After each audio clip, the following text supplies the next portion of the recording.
grief and loss, trauma, mental health, alcohol and drug use, gender roles, anger management, self-esteem, sexual abuse, domestic violence, and the pressures of societal norms or real-life issues that affect men. Join Rolando, psychotherapist, author, life coach, and motivational speaker that has dedicated his profession to working with men to find a healthier alternative to cope and handle these stressors. Rolando believes that men are lacking in social, psychological, emotional, and spiritual support that is necessary for a lifestyle that promotes healthy masculinity. We invite you to join us on XY Spark, where we discuss issues that men face. At XY Spark, we believe there's a spark in you.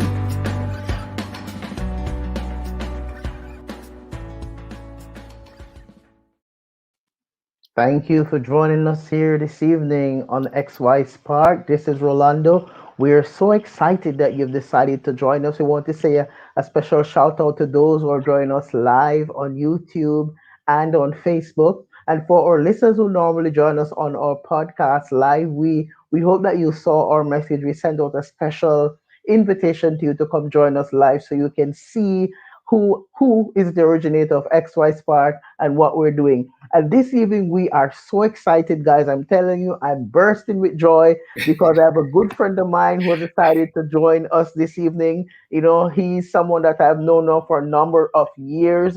You know, you may be wondering who is that, you know, not so bad looking young man that we have here with us tonight. He's a good friend of mine. His name is Lyle Notice. And I want to tell you a little bit about Lyle Notice because tonight we're talking about youth, young men, and healthy masculinity.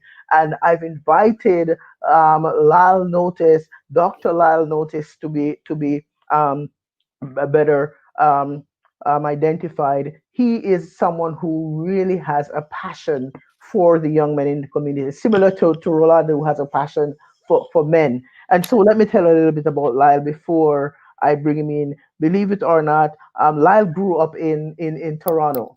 He grew up in Toronto. Okay. And from the young age, Lyle had a passion. Believe it, you're going to be surprised to hear what his passion was. Lyle had a passion for stage. Okay. And he had his sights set on becoming an Hollywood actor. So guys, listen, if you have never seen a Hollywood aspiring Hollywood actor close, but here is one right now. Okay.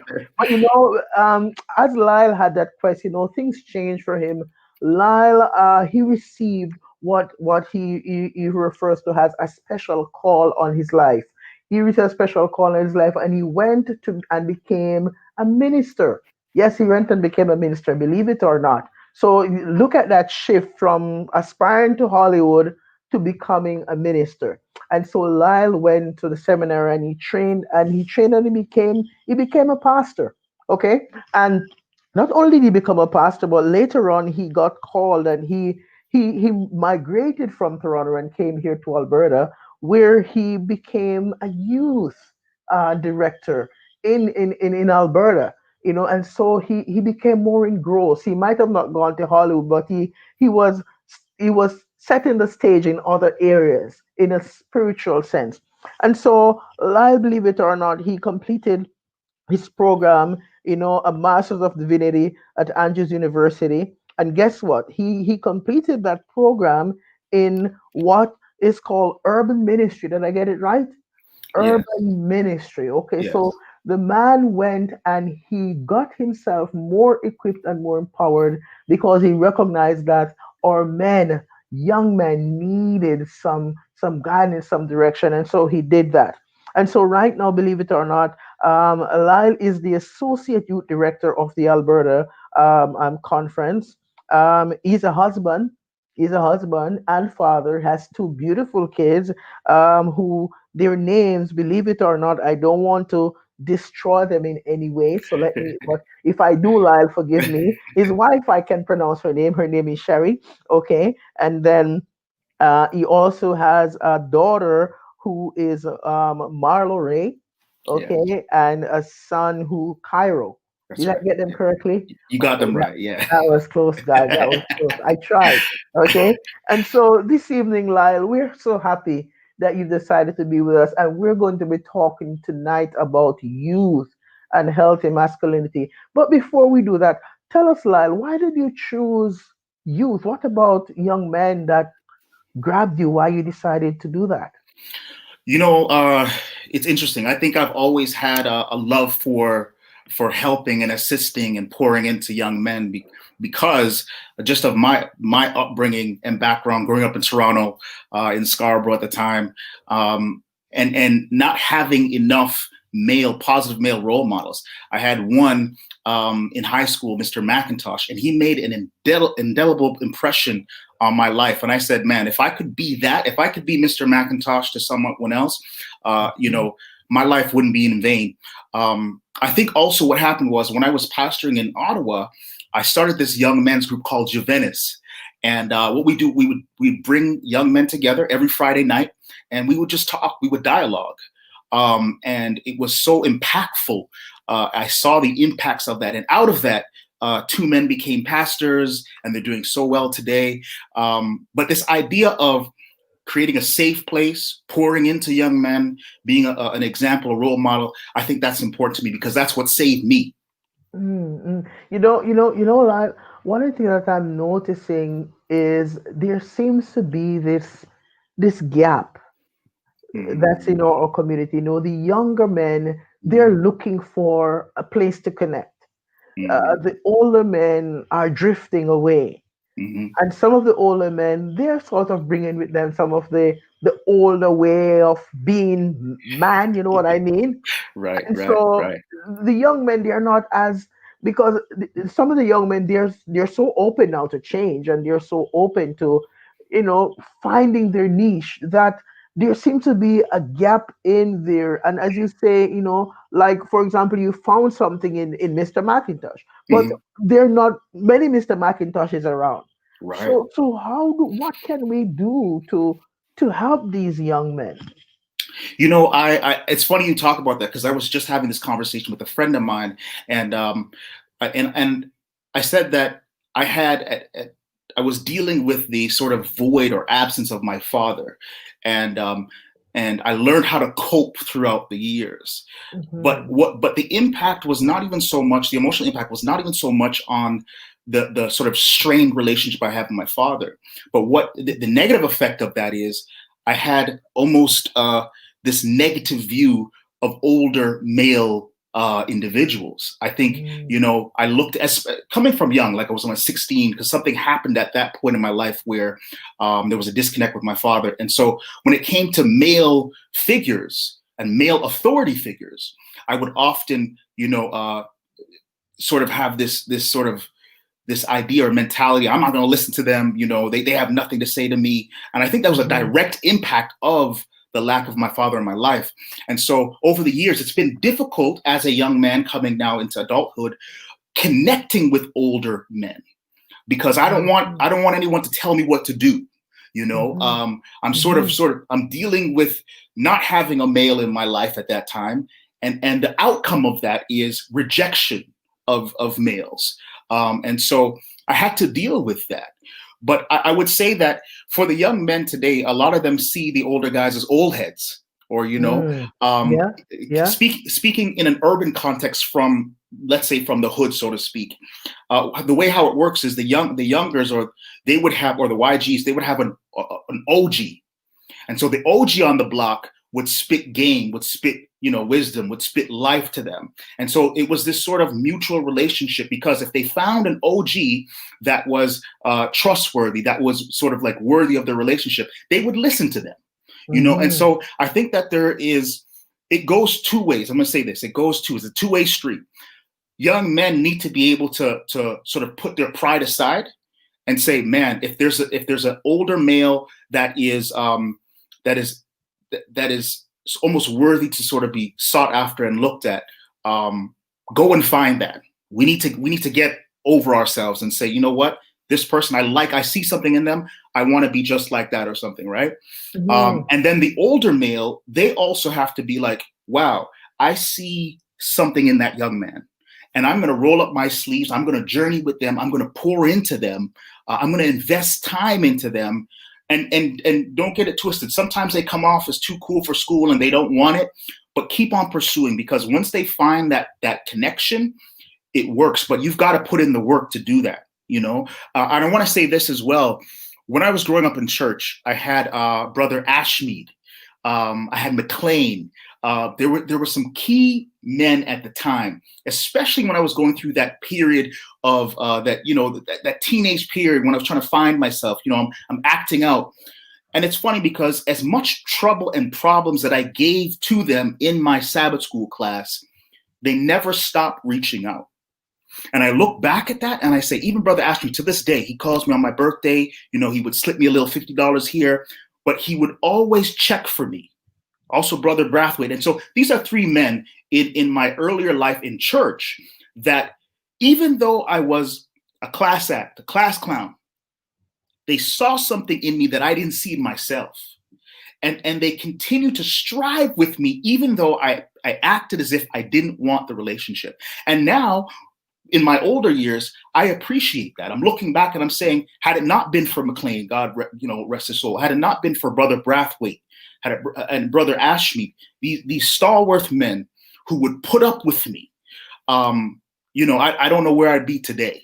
And so I'm saying to the older generation, and sometimes you have to put your traditional thinking to the side, because these young men are going through things, they're in things, and you're going to have to say, man, you know what? This is not my value system, but I'm going to stay with them even in their ish, even in their issues and their challenges, whatever comes their way, whatever comes with it, I'm going to stay here and I'm going to pour in. And I think that's what older men have to do. Something, Lyle, I really appreciate the impact and the influence and what you shared about your experience having a sort of a wraparound support. But what about those who are not in church? What about those who don't have? What can they do? Because for a guy who's listening to you now and hear you talking about Brother Ashmead and all these people, and he has no idea, like, hey, I've never been to church in my life. Um, so then what do I do? Does that mean I'm hopeless? Where can I turn? What? I'm gonna say that's a very good question. And for those who don't have a church connection, there are a couple other places that I received light, that I received inspiration, that I received a safe place. And ever since I was probably like 12 or 13, when I would start to go to the barber shop, was a place where the barber at the time, he was actually a man of God, but at the same time, man, what he would do is, as you're cutting or as you're waiting for your hair to get cut, they would be engaged in dialogue about the community, about society, about how to be a better man, about learning rules to the game of life. And so the barbershop was also a place where gems or jewels were literally imparted in me. And so I would say your barbershop. I would also say there was community centers as well, where I would frequent and play basketball, at these community centers. And sometimes the organizers, they were Black, and they looked like me. And so that also made a connection as well, because they were in leadership positions. They were organizing things. And so they would always try to speak life. It's interesting. I just had this journey where the places that I was at, whether that was a barbershop, whether that was church, whether that was the community center, there were these male figures at times that had the foreknowledge to say, man, these youth, they are our future. And so we've got to do all we can to protect them and to pour into them and invest in them. So, for the young man who's not connected to church, I also think, there's friends and families, but there's definitely places where, you can go to get and find that connection. There are a lot of young men, and Lyle, we're losing a lot of our young men. Mm-hmm. A lot of our young men, we're losing them. Years ago, I worked in an urban city in Alberta, and there were so many young men that just needed direction. Mm-hmm. They were hooked on drugs. They were in the wrong crowd. They were in gangs. They needed direction. Hmm. Some of them weren't listening to their parents anymore, and they kind of get to that place where I'm now a man. And at XY Spark, as we talk about restoring healthy masculinity, one of the passions that we have is, you know, looking at it through your lens. How do you think we can reach some of these men? How do you Yeah. think we can connect with them and say, hey, listen, we're not inviting you to church, we're inviting you to experience something that is more empowering, safe, healthy. Hmm. How do we help them? I What think do you I think? I think a lot of the times young men suffer from a lack of purpose.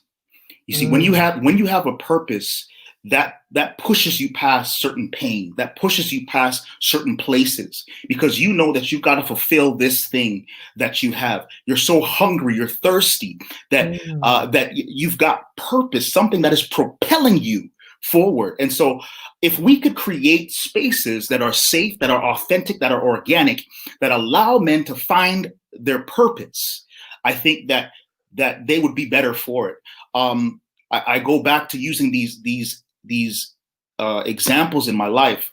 Um, Around the time that I was struggling with the absence of my father at 15 and that sort of thing, growing up in Toronto, there was a lot of things to get involved in that were not healthy, that were illegal.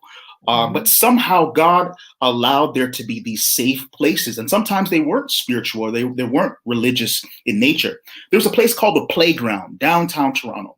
And that's where I learned how to DJ. I learned how to make beats. I learned how to do graffiti. I learned about hip hop. And so the facilitators were actually teaching life skills through the curriculum of hip hop. That spoke to me because I was listening to hip hop. And so I gained a lot of the skills that I have today artistically, creatively from the playground.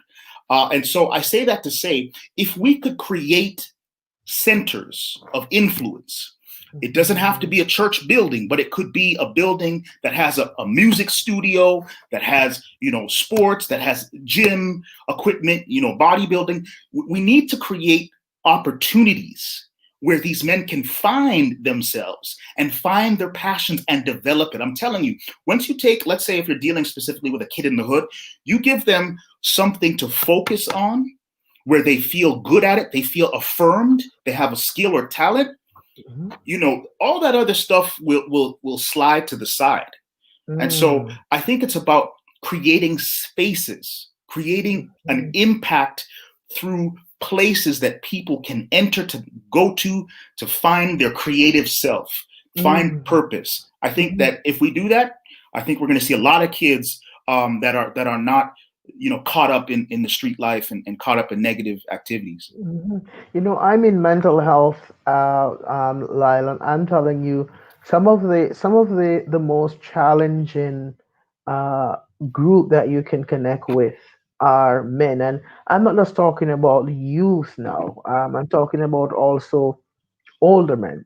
A lot of older men are not sure who they are. A lot of older men are not sure if they are fit enough to be a good role model Hmm. because they too are doubting that. And so, what I find happens is a lot of the younger men know they end up gravitating towards whatever is available, and and Hmm. and and that sometimes become the elephant in the room, because now whatever is available oftentimes is not the healthy piece. And you Hmm. said something powerful about finding purpose, because finding purpose, I mean, let's be frank, we've been experiencing, for example, COVID-19 now since March, and a lot of young men now, they are isolated. They can't go play ball, for example. Hmm. They can't go.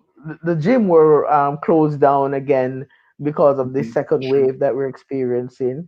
You can't go next door really, because you may have. So that is adding to what already been going on. And I find a lot of our young men now, since they have legalized the marijuana, a lot of young men are finding comfort there, Hmm. where they're using a lot of drugs to find the. And what else can we do for these young men? Because it, for me, at XY Spark, we are just acknowledging that our youth, our young men, we should seek to try to see what more we can do to Mm-hmm. reach and to connect with them, and what more we can do to educate our older men too, to say, hey, listen, become a mentor, Mm-hmm. see a young man who has some potential, and let's see if we can bring him in and connect with him. If his dad is not around, and if dad is around, how do we bring dad to the table and say, hey, dad, listen, um, what do you need from us? How can we I, help you? I think what's important to acknowledge is mental health. I think that a lot of the times, and I don't want to paint everyone with the same broad stroke brush, but a lot of the time males feel inadequate to even give what they don't have, right? And so Mm, they could have some sort of emotional trauma that has taken place. And what happens is there's a form of escapism. And so they pacify that with all other things instead of dealing with that particular issue. And so that's why I would say also mental health and seeking professional help is important. I think that when you talk about psychologists and counseling and therapy, that's something that we also have to pass down to men in general, because there's a lot of wounds that have not been healed as yet. And it's this continuous cycle. The hurt and the pain is so much. And so what happens, we dampen it with drugs, with alcohol, with women, you name it. And I think that until we are able to own our stuff and our issue and admit that there are some things that we're struggling with, that we are broken inside, I think that it's going to be hard for us to go forward and move on in a positive sort of way. And so I would also just once again encourage men, young or old, get that help. We've sort of, to a certain extent, I know within the church realm, and I'm speaking from that because that's the hat I wear many times, but we've demonized and we've sort of created this false narrative around psychology and help for that matter. You don't have enough faith, or seeking, you're less than if you're seeking help from someone else. But I think that it's important for us, in order to move forward, if we address the issues, the pain, the problems, instead of covering it up. Because it's this never-ending cycle. For instance, a lot of men suffer from not receiving affirmation. They didn't have that positive male figure, that male, whether that's an uncle or a brother or a father, they didn't get that. And so what they're doing is they're seeking affirmation from everywhere else, and not understanding that no one else can affirm you like yourself. Until you got to that place where you're comfortable with yourself and you love yourself, trying to find it in other things, other places, other people is just not going to cut it. And that's a forever sort of cycle that you will find yourself in. And so once again, I'm sort of bringing sort of to light this the importance of finding good professional help in that sense. Wow, thank you, Lyle. Because I'm finding that more men are starting to come forward, which makes me excited. Mm, mm, Okay, mm, but more still needs to come forward. mm, Okay, and one of the songs that I sing a lot here in XY Spark is, for example, our suicide rate mm, in Alberta, like 3,000 men are dying by suicide each year, and the age, you'd be surprised to see what the age is. Okay, between the ages of, if my memory serves me correctly, between, I think, the ages 25 and 40. So mm. those are young men. Wow. Yeah, yeah. Okay, and we are here and we're saying, uh, from through, as you experience, and as you said something powerful, as you say, mental health has been demonized in some faith traditions, where some persons think it's weak to get out for help, and that's one of the stuff that I've talked about. But have you seen any success stories, Lyle? Have you seen any young man that you have known who have really said, hey, you know what, I'm going to take a risk here, I'm going to take a chance, I'm going to what? Have you seen anything like that in your time? In terms of just in general, young men In who, general, yeah. yeah, definitely. I've seen young men who, they shouldn't be alive right now, Mm, but they made a decision, and it comes down to choices, the choices that you make. Life is a series of choices, and how these experiences happen to how do we choose to respond.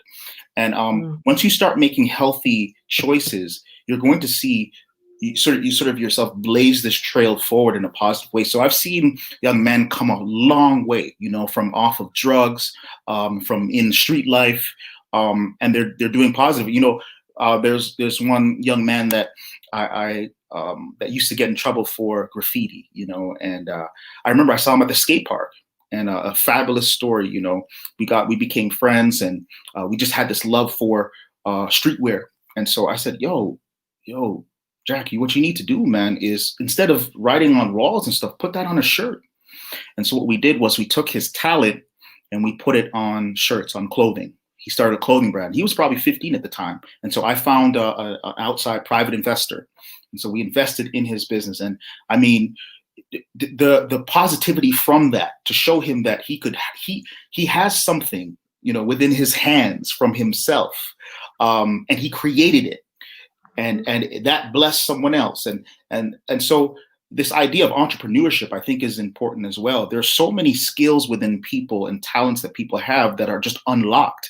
But if they just had the opportunity, if someone could see beyond where they are and say, hey, you know what? You've got a skill, a talent. I'm going to help you to develop that. I think that also helps with self-efficacy, self-esteem, self-value, because now, wow, I can do something. I can create something. And so I've seen numerous stories of success when it comes to men.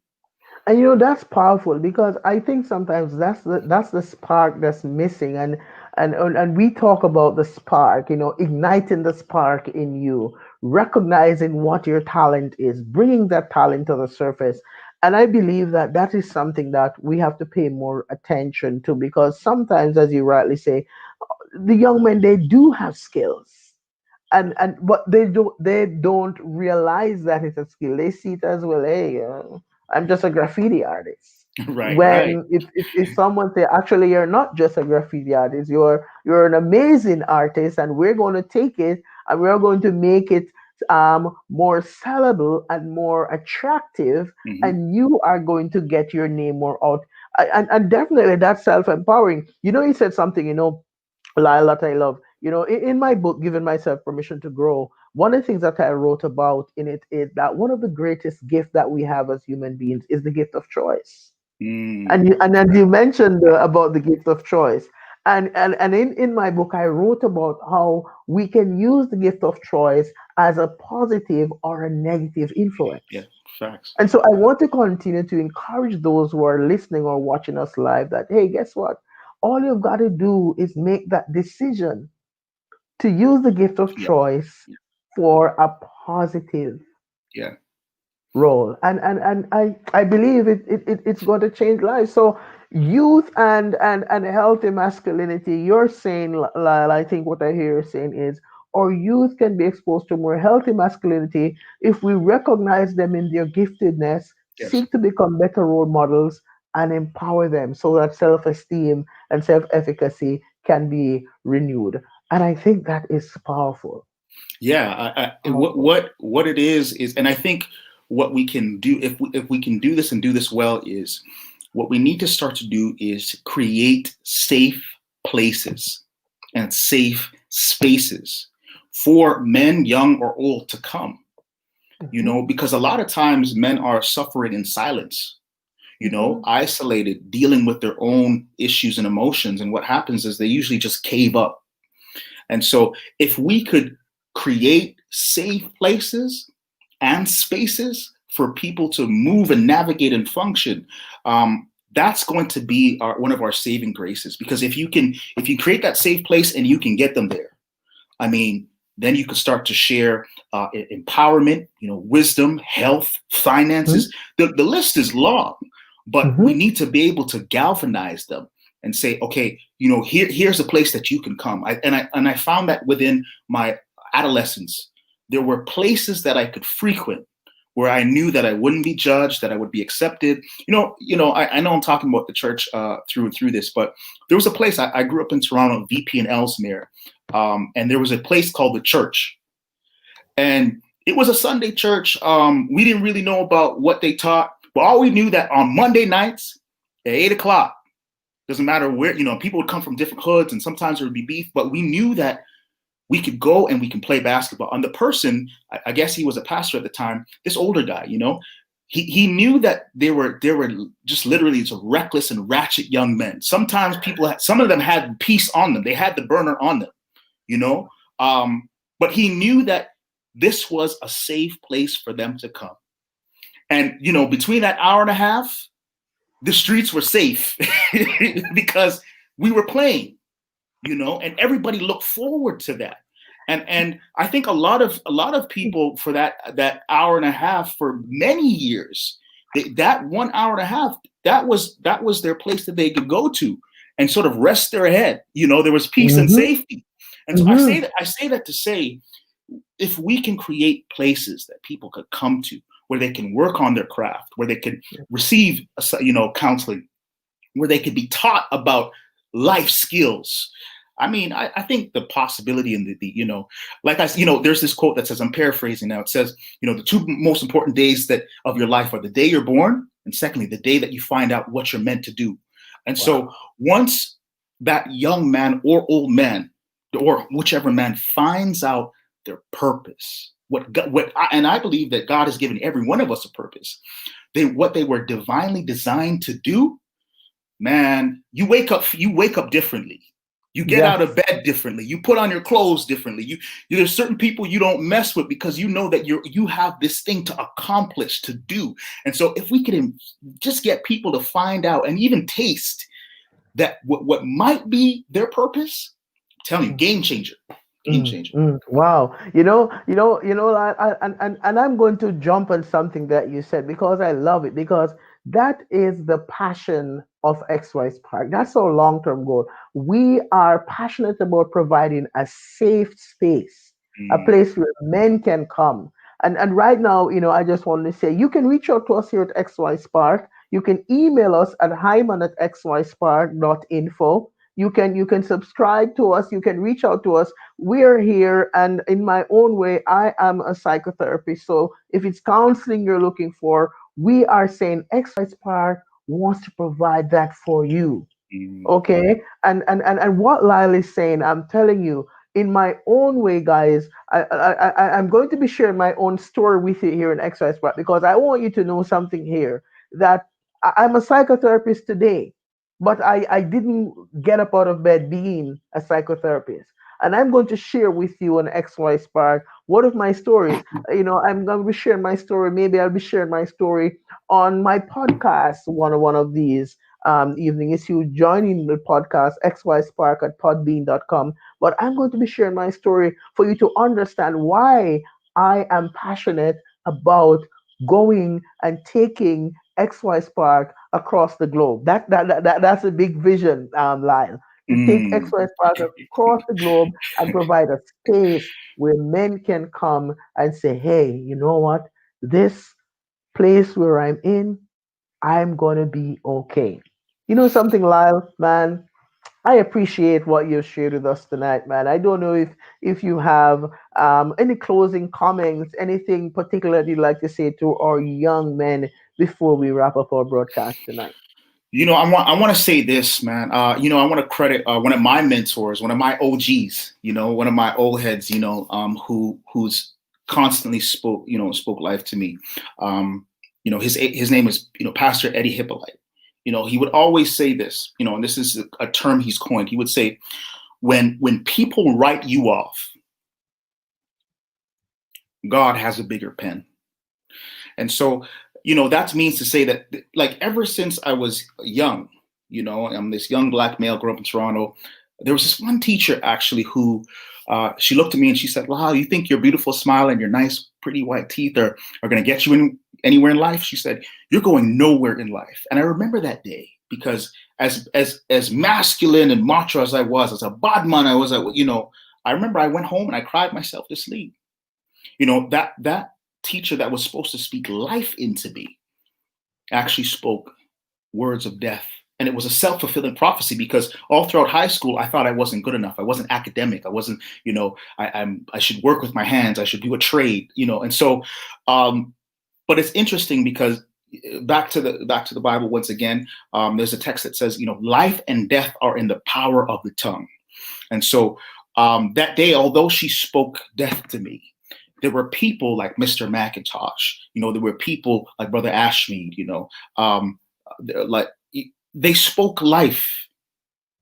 And it's important, I think, that we speak life into these young men, into men's lives. I feel that we don't get enough positive affirmation, which is huge. They say that over 80% of our internal conversation is negative. And so we're constantly, no, I can't do it. No, I'm not good enough. And that's because it's been reinforced by people within our lives, even sometimes our parents. I thank God for my mother personally.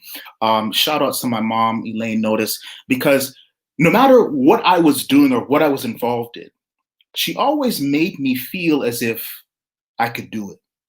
There was a time where I was into track and field. She provided my bus fare. There was a time when I was doing acting. She would drive me to my auditions. I never felt held back. I never felt as if my hands were tied. She always made me feel that there was an opportunity that I could do something. And that for me, and knowing that I had a loving mother, a loving parent, even though my father wasn't there, honestly, till this day, my self-esteem and my self-confidence is high, because I know that she loves me. I know that she poured into me. I know that I was given opportunities. I was told that I could do it. I was supported. And I say this to say, a lot of the times men are struggling because we don't have that affirmation. No one told us that we could do it. No one told us that we were smart enough. No one told us that we had the skills. No one told us that we were loved. This idea of macho, we don't need no. We need a healthy level of love.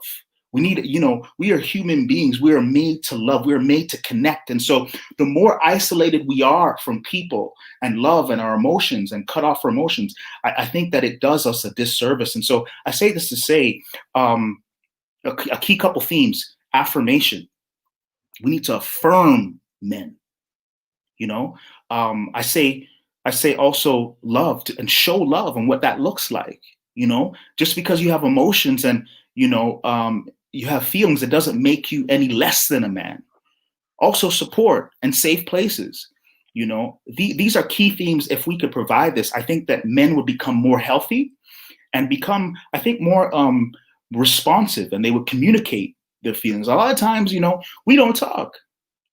We bottle it up. And so creating safe places where we can dialogue, where we can talk, we can really chop it up. And get into what we're feeling, what we're going through. I think we need, going forward, we need to break that cycle, the cycle of not talking about things, of keeping things bottled in, and then all of a sudden it's an explosion. Let's talk about it. And so, those are some of the things that help me to get where I'm at. And if anyone's listening to you, I just want to say this, from my motivational side, never let anyone speak death to you. Understand that God has a bigger pen, and you may have had a couple bad chapters, but your story's not finished yet. You have the choice, the power of choice, to believe that you can do something, that you can better your life, that you can become a better human being, a better man. The potential in you is far greater than those naysayers that are saying that you can't do it. The potential in you is far greater than the pain that you're going through. And so I just want to encourage someone. I want to speak to someone and say, and speak life to them, that your change is coming. Your change is right now. The fact that you tuned in, the fact that you listened, the fact that you're engaged in this, your life is about to change. Thank you, Lyle. Guys, only on XY Spark. I'm telling you, Lyle, we are so excited. Thank you. Guys, I want you to keep this message in mind, that your pain does not supersede your potential. Yes, come on now. That's a good note. I think that we can wrap up our live broadcast. And please, guys, If you want more, please continue to tune into XY Spark. We have some other exciting guests come up. Lyle, let me tell you, man, one brother to the next. I thank you so much, man, for being here with us tonight. It was Sure. definitely a wonderful experience. And guys, if you want to continue to hear more, please don't be afraid to subscribe to XY Spark at podbean.com. Look us up on YouTube.